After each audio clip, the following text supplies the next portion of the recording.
Bismillahirrahmanirrahim. Alhamdulillah wa sallallahu wasallam ala Rasulillah wa ala alihi wa sahbihi man sara ala nahdi wa tamassaka bi sunnati ila yaumil din. Amma ba'd. Musannif Syekh Shalih Al-Utsaimin melanjutkan muqaddimah dengan muqaddimah yang kedua. Muqaddimah yang pertama adalah muqaddimah yang berkaitan dengan kitab Risalah Khulasah ringkasan Ta'zimul Ilmi, sedangkan yang kedua merupakan muqaddimah yang berkaitan dengan ta'zim kitab itu sendiri, kitab Ta'zimul Ilmi. Di muqaddimah ini kita perhatikan bahwasannya beliau menuliskan beberapa hal-hal penting yang menjadi alasan mengapa penulisan kitab ini atau risalah ini ditulis. Yang pertama, beliau mengatakan bahwasannya fa inna hadzal 'abdi minal ilmi mawqufun 'ala hadzi qalbihi min ta'zimihi wa jalalihi. Sesungguhnya kadar hati seseorang yang siap untuk menuntut ilmu dan menerima ilmu sesuai dengan pengagungan hati tersebut terhadap ilmu dan kesiapan hati tersebut dalam menerima ilmu. Kemudian beliau melanjutkan dengan kalimat-kalimat yang hampir senada dengan yang barusan beliau katakan, faman imtala'a qalbuhu bi ta'zimil ilmi wa ijlalih salaha an yakuna mahallan lah. Ketika hati tersebut siap, maka ilmu tersebut, apapun bentuk ilmu, akan dengan senang hati untuk menetap di hati tersebut. Semakin besar pengagungan terhadap ilmu, semakin tahu kadar dan value ilmu tersebut, maka hati tersebut akan siap untuk menerima ilmu. Selanjutnya beliau menyatakan bahwasannya barang siapa yang mengagungkan ilmu, faman azzama al-ilma lahat anwaruhu alaih. Apa makna lahat yang antum terjemahkan? Lahat di kitab terjemahan apa ditulis Ustaz Fadil? Ada ditulis lahat anwaruhu.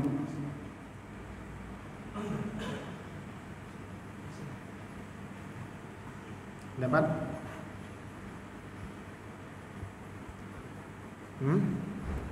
Tampak zahara ma'na zahar. Ana ingin betul fokus dengan apa yang sedang kita baca.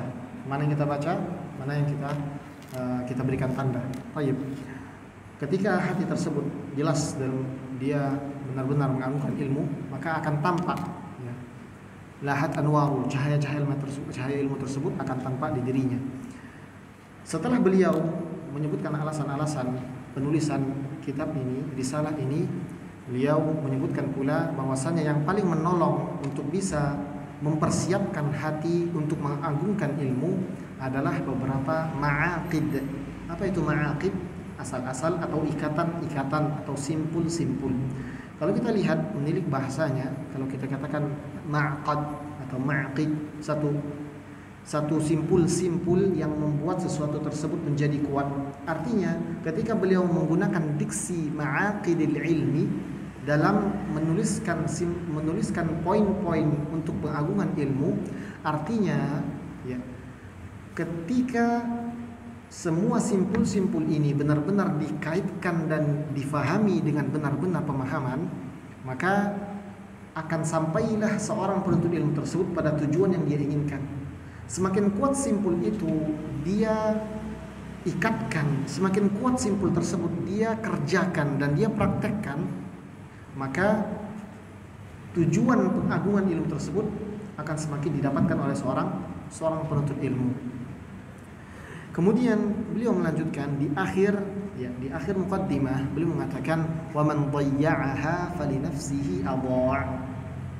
Kebalikannya, ketika seorang tersebut menyia-nyiakan atau tidak perhatian terhadap keagungan ilmu dan haibah wibawa ilmu tersebut, tidak mengetahui keistimewaan ilmu yang tengah dia pelajari, maka dia tidak akan bersemangat, tidak akan serius dalam menimba ilmu tersebut. Wali hawahu ata'. Bahkan sebaliknya, dia mengikuti hawa nafsu yang dia miliki. Kemudian lihat, beliau membawakan sebuah permisalan Arab yang masyhur Yadaka aukata wa fuka nafakh. Yadaka aukata wa fuka nafakh. Ma ma'nahu? Di terjemahan apa diterjemahkan? Yadaka aukata wa fuka nafakh. Di akhir-akhir.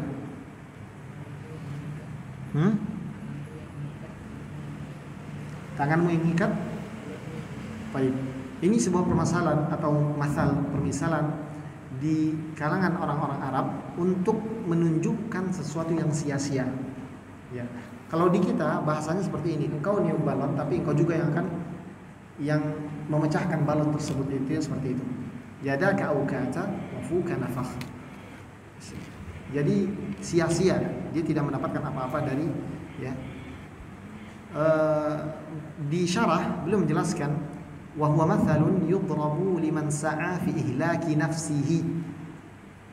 Permisalan ini, masal ini, peribahasa ini adalah digunakan untuk seseorang yang sedang berusaha untuk menghancurkan dirinya sendiri.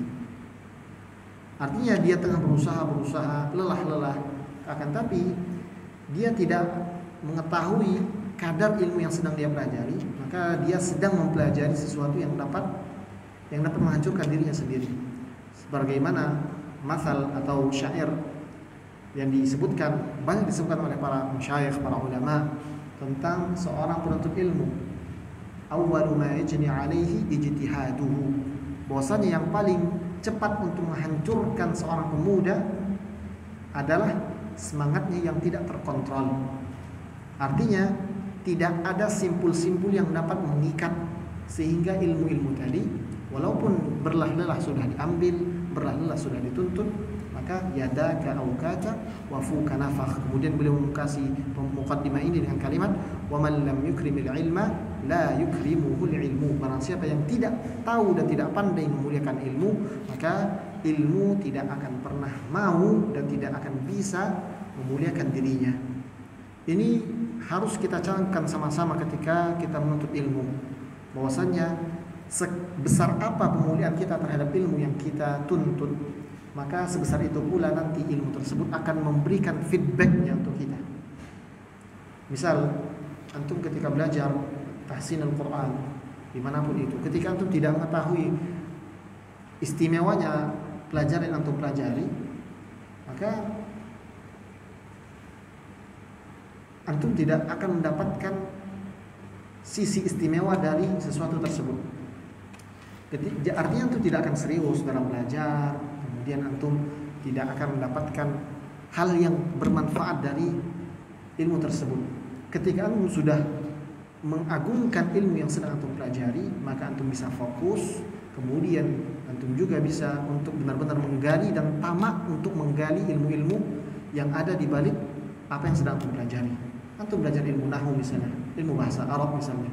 Ketika antum mengetahui kadar ilmu yang sedang antum pelajari, bahwa bahasa Arab ini adalah bahasa yang ketika dimengerti dan antum sudah menikmati lezatnya walaupun sedikit, maka antum akan terus belajar, ya, sehingga kebermanfaatan ilmu tersebut akan terasa di diri para pelajarnya dan para penuntutnya. Kemudian nantinya ilmu yang ada di diri orang tersebut akan menjadikan orang tersebut mulia. Ya.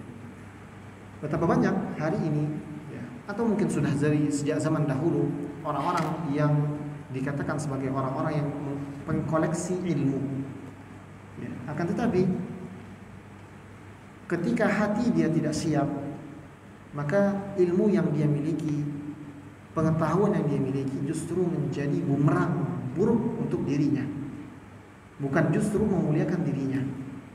Kita sudah sampaikan dan sebutkan pada pertemuan yang lalu tentang Imam Masruq radhiyallahu rahimahullahu taala, bagaimana ilmu yang beliau miliki tidak sebanyak ilmu yang dimiliki oleh murid-murid Imam Ahmad yang lainnya. Akan tetapi Allah Subhanahu wa taala melihat hati dan keadaan seorang Masruq dan bagaimana pengagungannya terhadap ilmu yang sedang dia pelajari, hadis-hadis Rasulullah SAW, maka Allah Subhanahu wa taala dengan pengagungannya terhadap ilmu tersebut, Allah Subhanahu wa taala akan angkat nama Masruq rahimahullah taala dibandingkan yang lainnya. Dan kita lihat pula ada orang-orang yang cerdas, pintar, ilmunya begitu luar biasa, akan tapi justru hancur di akhir hidupnya. Nasallallahu alaihi wasallam. Antum mungkin semua tahu tentang Abdullah Al-Qasimi, seorang penulis handal, penulis yang menulis tentang pembelaan terhadap tauhid. Sampai-sampai para ulama di zaman tersebut, dia tidak terlalu jauh dari kita, zaman tersebut mengatakan bahwasanya Abdullah Al-Qasimi dengan kitabnya tersebut As-Sira' Baina Al-Wathaniyah wal Islam, Baina Al-Islam wal Wathaniyah, perpecahan atau pertempuran antara Islam dan Wathaniyah, yaitu agama-agama yang menyembah berhala, artinya seluruh agama selain Islam. Beliau menulis kitab tersebut untuk membela Islam, membela tauhid. Para ulama di zaman tersebut menyatakan bahwasanya Abdullah Al-Qasimi dengan tulisan tersebut sudah membeli surga dikarenakan pembelaannya terhadap Allah Subhanahu wa taala. Artinya bacaan yang dia miliki, mutalaahnya terhadap kitab-kitab para ulama terdahulu sangatlah banyak. Akan tetapi Allah Subhanahu wa taala sekali lagi, dan akan kita dapati pada simpul yang pertama yang harus dimiliki oleh seorang penuntut ilmu dalam rangka mengagungkan ilmu yang sedang dia pelajari, Allah Subhanahu wa taala melihat bahwasanya hati Abdullah Al-Qasimi tidak murni dan tidak tulus mengagungkan ilmu yang sedang dia tulis. Ujungnya apa?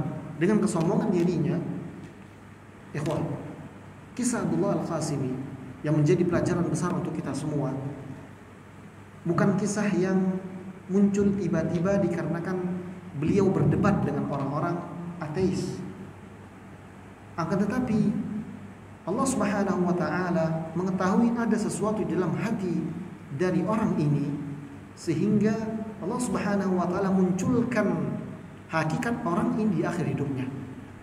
Jangan sampai kita mengira bahwasannya Allah Subhanahu wa taala membalas kebaikan dengan keburukan. Abdullah Al-Qasim menulis kitab yang membela tauhid, membela Islam. Akan tapi di akhir hidupnya beliau wafat dalam keadaan ateis dan tidak mengenal Tuhan dan tidak mengikrarkan adanya Tuhan. Apakah Allah Subhanahu wa taala membalas kebaikan dengan keburukan? Kalla, sama sekali tidak. Akan tetapi ada sesuatu yang di dalam hatinya, di dalam hati Abdullah Al-Qasim yang kita tidak ketahui, yang mungkin itu yang menjadikan Allah Subhanahu wa taala menampakkan hakikatnya. Nanti insyaallah akan kita ketahui bagaimana pentingnya membersihkan hati ini dalam simpul yang pertama. Muqaddimah ini muqaddimah yang penting untuk kita memahami bahwasannya simpul-simpul yang akan kita pelajari ini adalah simpul-simpul yang penting. Bagaimana cara kita memulai dan memupuk jiwa kita sebagai seorang penuntut ilmu untuk membesarkan dan mengagungkan ilmu yang sedang kita pelajari. Maka beliau mengatakan dalam Al-Maqid, beliau mengatakan, yang tidak ada kitab silahkan ya, ada ya, Al-Maqidul Awal, simpul yang pertama.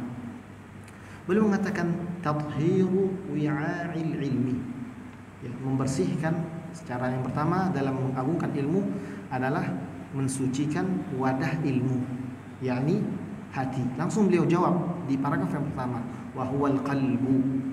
Ya. Kenapa? Kata beliau, wa bihasabi taharatil qalbi yadkhuluhul ilm. Ya. Wa bihasabi taharatil qalbi, seberapa bersih hati tersebut, segitu pula ilmu akan menetap di dalam hati tersebut. Wa idza izdadat taharatuhu izdadat qabiliyatuhu lil ilmi. Ketika hati tersebut semakin suci, maka semakin siaplah ia untuk menerima ilmu. Ya.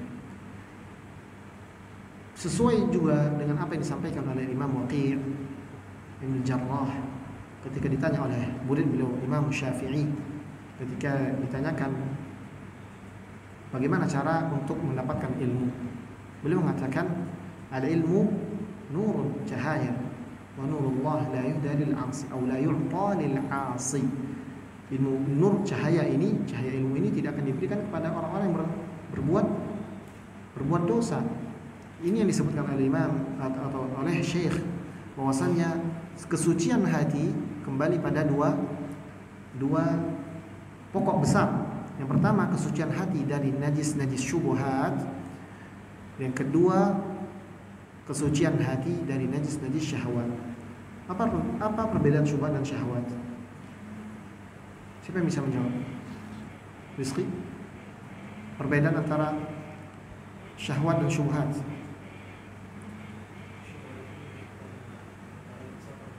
Perkara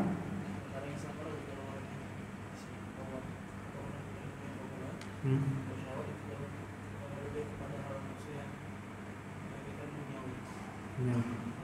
Dijawab yang lain? Silahkan.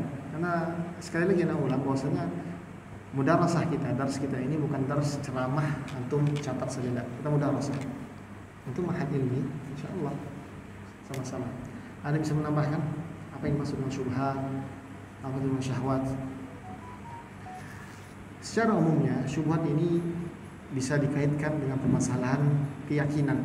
Apapun keyakinannya, keyakinan akan kehalalan sesuatu, keyakinan akan akidah dan tauhid, sedangkan syahwat berkeyakinan dengan hawa nafsu. Secara umumnya, ya. Maka kebersihan hati, ya, tanda-tanda hati itu bersih, dia selamat dari dua fitnah ini, fitnah syubhat dan fitnah syahwat. Bagaimana cara kita terselamatkan dari fitnah syubhat? Dengan mempelajari, dengan belajar, dengan ilmu, dengan syahwat, dengan bertakwa kepada Allah Subhanahu wa taala. Ini cara membersihkan hati. Maka beliau mengatakan bahwasanya tanda-tanda atau ciri-ciri hati yang bersih dan siap untuk menerima ilmu, bahwasanya hati tersebut bersih dari najis-najis syubhat dan najis syahwat. Wa idza kunta tastahi min nazari makhluqin mithlik ila wasakhi thawbik. Beliau kemudian memulai dengan atau membawa sebuah permisalan, analogi yang dekat dengan kita. Ini merupakan metode para salaf, ya, termasuk juga metode Nabi Muhammad SAW dan juga metode Allah Subhanahu wa taala dalam firman-Nya, dalam kalamnya, yakni memberikan permisalan dengan sesuatu yang difahami oleh orang yang sedang diajak berbicara. Dan ini adalah metode dakwah, ya. Nanti ketika antum sedang berbicara, sedang ngobrol atau sedang berdakwah, jangan memberikan analogi permisalan yang tidak difahami oleh orang-orang yang sedang antum ajak bicara. Ya. Ana masih ingat ketika di pembahasan tentang kitab Nawaqid Ushul Salasah kalau tidak salah, Nawaqid al-Islam, Qawaidul Arba'.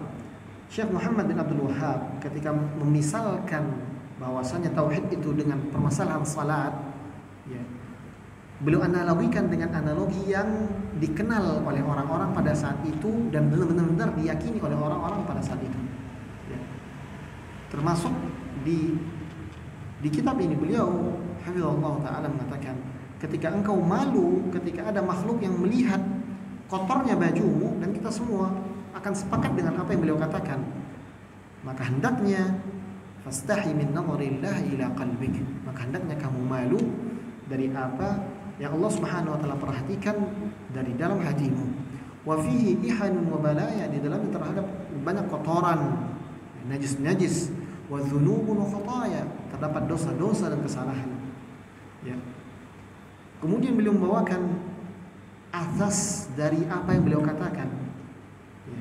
Bahwasanya Allah Subhanahu wa taala ketika seorang manusia tersebut malu dilihat orang lain yang juga sama-sama makhluk dari keadaan zahir dirinya, keadaan yang terlihat dari bajunya yang kotor, kemudian dimisalkan bahwasanya Allah, seharusnya engkau lebih malu dari pandangan Allah Subhanahu wa taala terhadap isi hatimu, kata beliau. Kemudian beliau menyebutkan asas atau asal dari perkataan beliau, yakni dalam Sahih Muslim dari Abu Hurairah radhiyallahu taala anhu, bahwasanya Nabi Muhammad sallallahu alaihi wasallam bersabda, "Innallaha la yanzuru ila suwarikum wa amwalikum walakin yanzuru ila qulubikum wa a'malikum."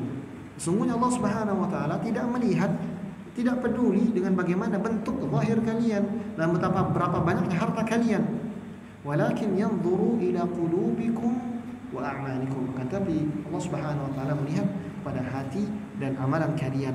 Wa man tahhara qalbahu fihi al-ilmu hal. Barang siapa yang membersihkan hatinya, maka ilmu akan menetap di sana. Kalimat halla maknanya lebih dalam dan lebih luas dibandingkan sakana. Halla menetap dan menjadi sesuatu. Antum pernah mendengar istilah al-hululiyah dalam masalah aqidah, ya. Ittihad, wahdatul wujud, wahdatul wujud.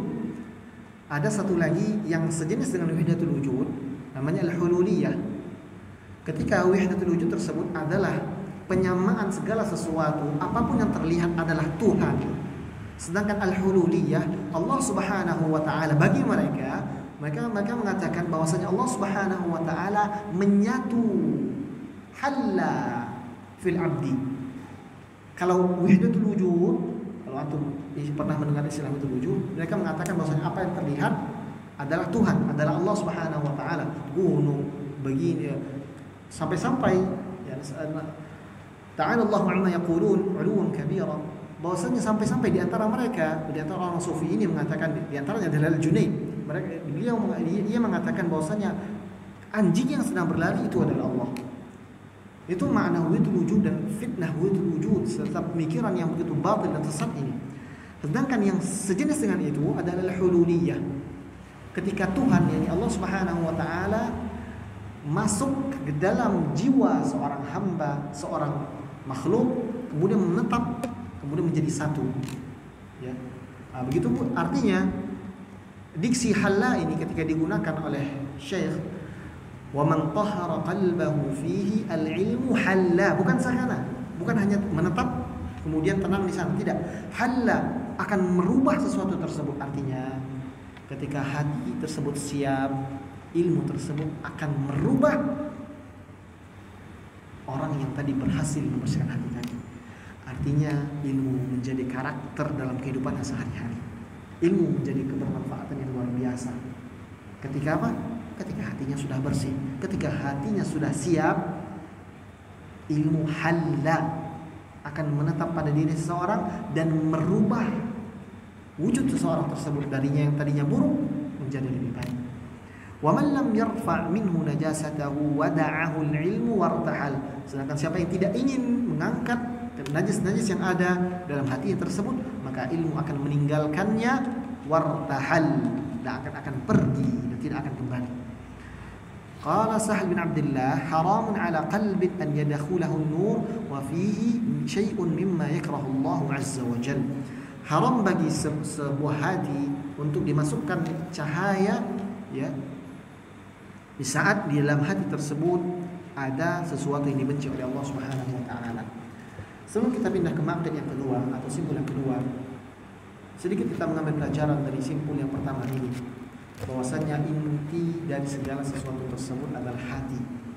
Hati adalah pelaku yang menggerakkan seluruh anggota badan. Ketika dia baik, maka baik pula seluruhnya. Dan hati pula menjadi objek penglihatan Rabbuna Rabbul Izzati wal Jalalah. Maka perhatikan hati kita. Ketika kita belajar, apa tujuannya, ya. Untuk apa kita niatkan, sudah siapkah hati kita, atau masih ada sesuatu duniawi yang kita inginkan dari proses belajar kita. Permasalahan hati ini adalah permasalahan yang cukup berat dan terus harus diusahakan oleh setiap para penuntut ilmu.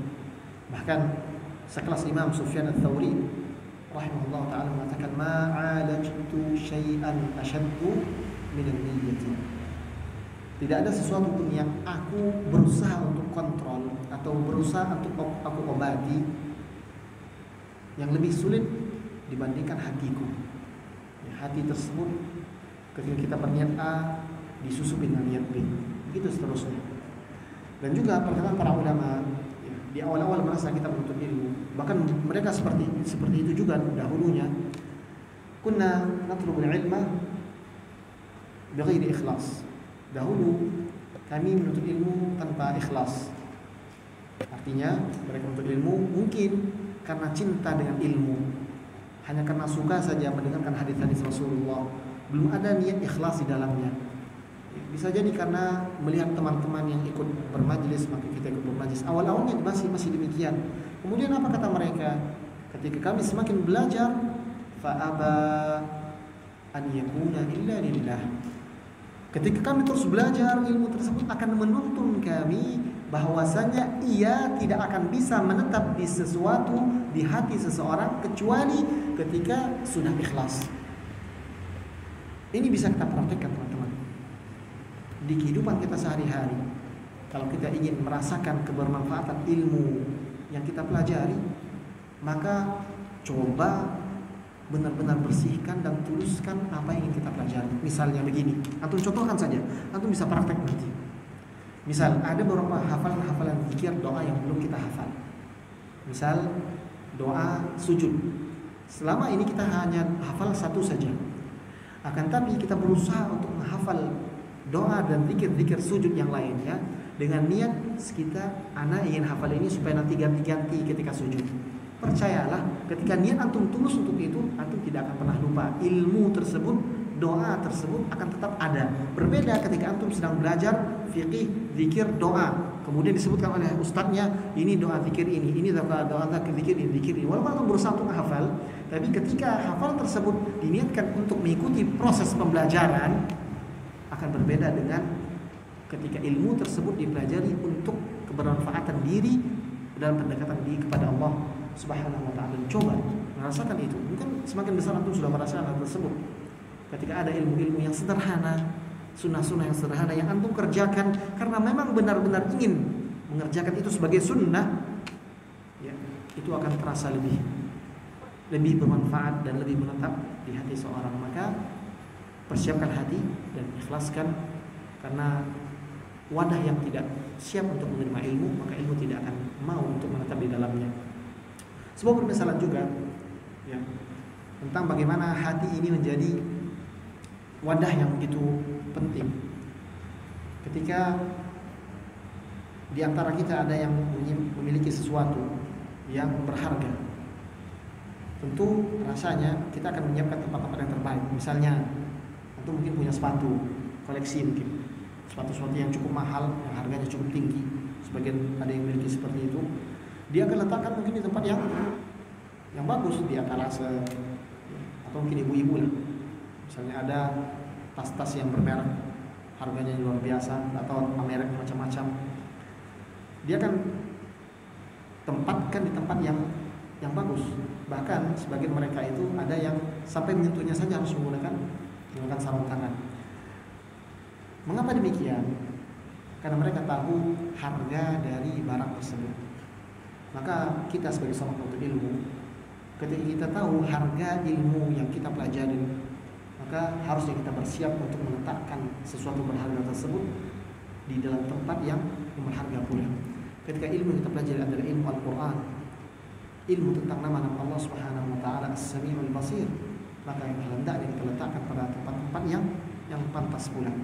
Begitu pula ahbati fillah, teman-teman sekalian, para pemuda, ketika kita ingin dan kita berusaha dan meminta kepada Allah Subhanahu wa ta'ala bahwasanya kita ingin melihat wajah Allah Subhanahu wa ta'ala di akhirat kelak, dan ini merupakan nikmat yang begitu luar biasa, nikmat bonus yang Allah Subhanahu wa ta'ala persiapkan selain surga yang Allah Subhanahu wa ta'ala berikan, maka rasanya tidak pantas mata yang ingin melihat keindahan wajah Allah Subhanahu wa ta'ala dipergunakan untuk melihat sesuatu yang diharamkan oleh Allah Subhanahu wa ta'ala, dari aurat perempuan, dari hal-hal yang Allah Subhanahu wa ta'ala tidak ridai.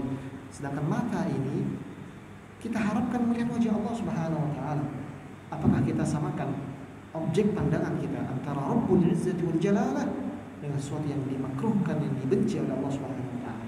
Maka ini sama-sama kita pelajari, sama-sama kita renungkan makin yang pertama ini, bahwasanya wadah tersebut harus kita persiapkan. Kemudian ketika hati siap untuk mengambilkan ilmu, maka ilmu akan tetap pada hati tersebut. Nah, silakan.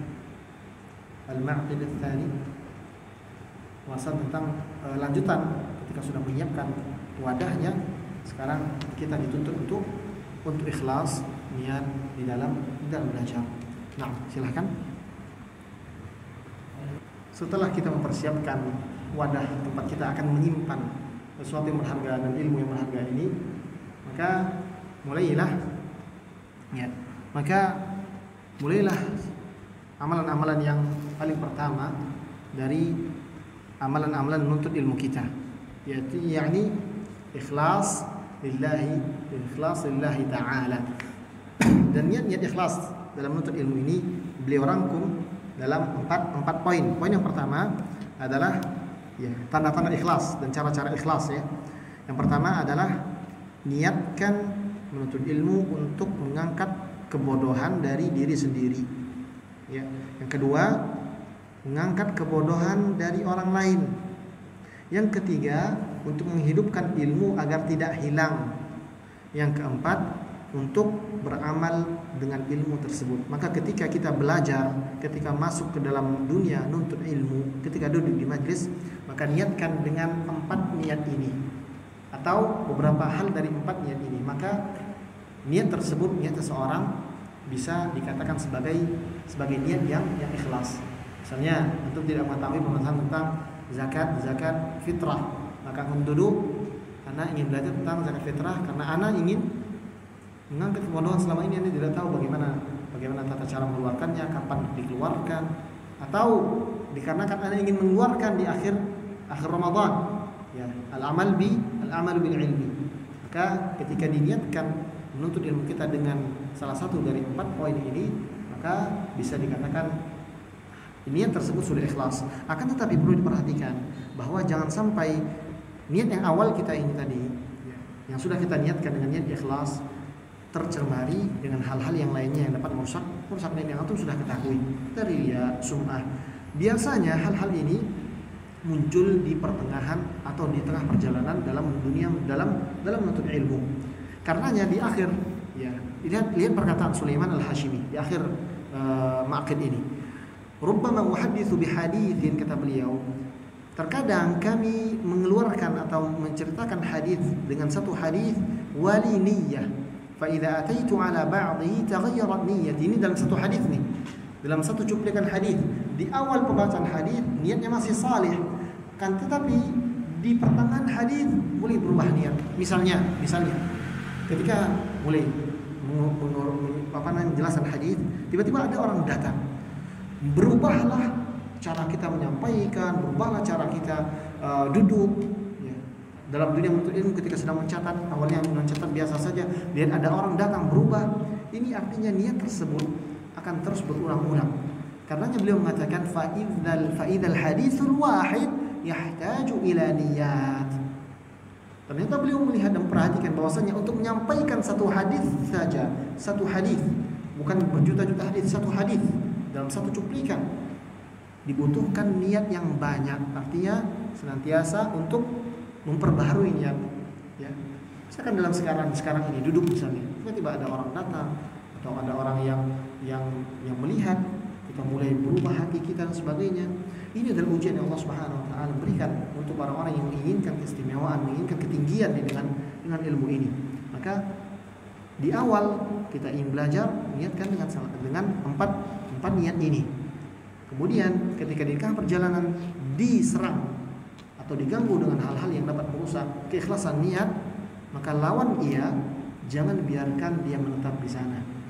Ya, jangan biarkan perasaan-perasaan tersebut, keinginan-keinginan dunia, keinginan-keinginan yang dapat merusak keikhlasan tersebut menggerogoti ya hati atau keikhlasan yang sudah kita bangun.